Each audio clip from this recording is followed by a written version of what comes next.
All right, 2 Samuel chapter 18. And David numbered the people that were with him and set captain of thousands and captains of hundreds over them.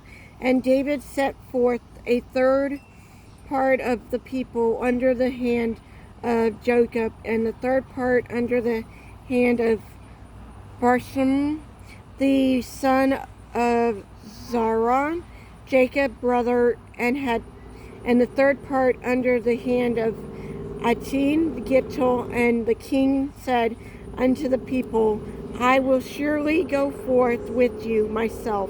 But the people answered, Thou shalt not go forth, for if we flee away, they will not care for us, neither if half of us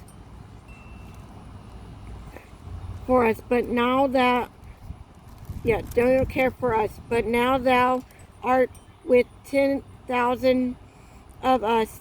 Therefore now it is better that thou shore us out of the city. And the king said unto them, What seem you beast I will do? And the king stood by the gate, said, All the people come out by hundreds and by thousands. And the king commanded Joab and Aberson and Iton, saying, Deal greatly for my sake with the young men, even with Absalom. And all the people heard with the king gave all the captain charge concerning Absalom. So the people went out into the field against Israel, and the battle was in the wood of the Absalom, where the people of Israel were slain before the servant of David. And there were there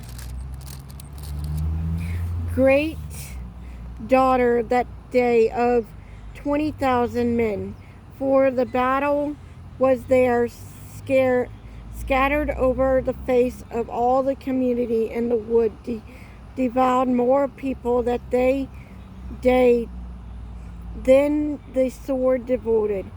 And Absalom met the servant, and David and Absalom rode upon a mule, and the mule went under and the bright of a great oak, and his head caught hold of the oak, and he was taken up between the heaven and the earth. And the mule that was under him went away, and certainly men saw it, and told Jacob, and said, Behold, I saw a person hanging in the oak. And Jacob said unto the men that told him, And behold, thou shewest him, and why didst thou not smite him there to the ground? And I would give thee 10 shakes of silver and a griddle. And the men unto Job, though I should receive 1,000 shakes of silver in my hand, yet would I not put forth my hand against the king's son. For the inner hearing the king's charge the Absalom and iterate, saying, Beware that none touch the young men Absalom, otherwise I should have wrong falsehood against my own life. For there is no matter hid from the king, and thou thyself wouldn't have set thyself against me. Then said Job, I may not tarry thus with thee. And he took the dart in the hands, and thrust them through the heart of the Absalom while he was yet alive in the midst of the oak. And 10 young men that bare Joe Ammon composed about the small Absalom and show him. And Jacob blew the trumpet, and the people returned from pursuing after Israel, for Jacob held back the people. And they took Absalom and cast him into the great pit in the wood, and laid a very great heap of stone upon him, and all Israel fled, every one to his tent. Now Absalom in his lifetime had taken the rear up for himself a pillar which is in the king's jail, for that he said, I have no son to keep my name in remembrance. And he called the pillar after the own name, and it is called unto this day Absalom place. Then said Absalom the son of Jair, let now know, run and hear the king tidings, how that the Lord had arranged him of the enemies. And Job said unto him, thou shalt not bear tidings this day, but thou shalt bear tidings another day. But this day thou shalt bear no tidings, because the king's son is dead. Then said Jacob to Gershom, go tell the king what thou hast seen. And Gershom bowed himself unto Jacob and ran.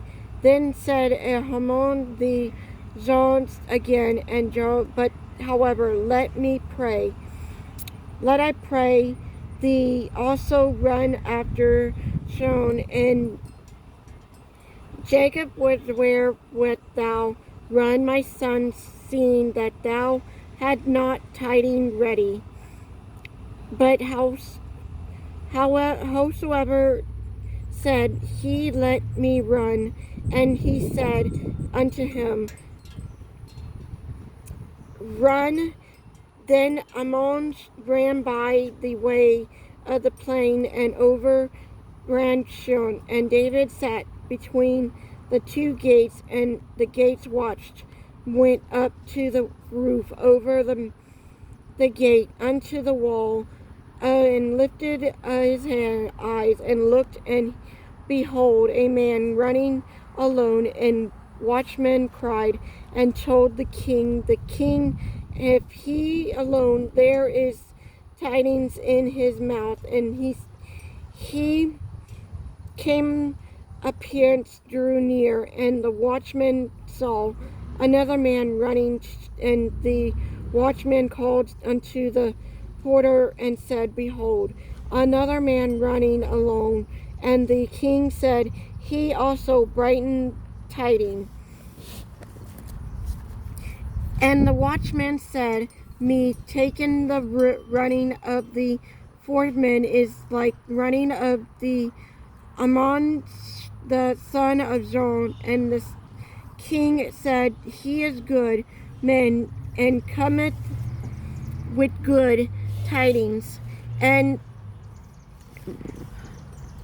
Hamzon called and said unto the king, all is well. And he fell down in the earth upon his face before the king, and said, blessed be the Lord thy God, which hath delivered upon the man that lifted up their hand against my lord the king.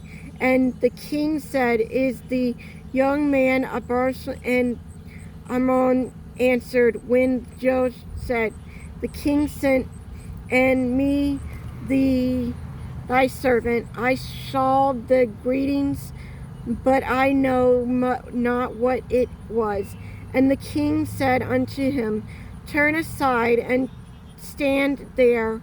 And he turned aside and stood still. And behold, Shum came and said, tidings, my lord the king, for the Lord had arranged thee this day of all things that arose up against thee. And the king said unto Shimon, is the young Absalom safe? And Shimon answered, the enemy of my lord the king, and all that arise against thee to do thee hurt, be as the young man is. And the king was much moved, and went up to the chamber over the gate, and wept. And as he went thus, he said, O my son Abras, my son Abram, would God I had died for thee. Abrason, my son, my son.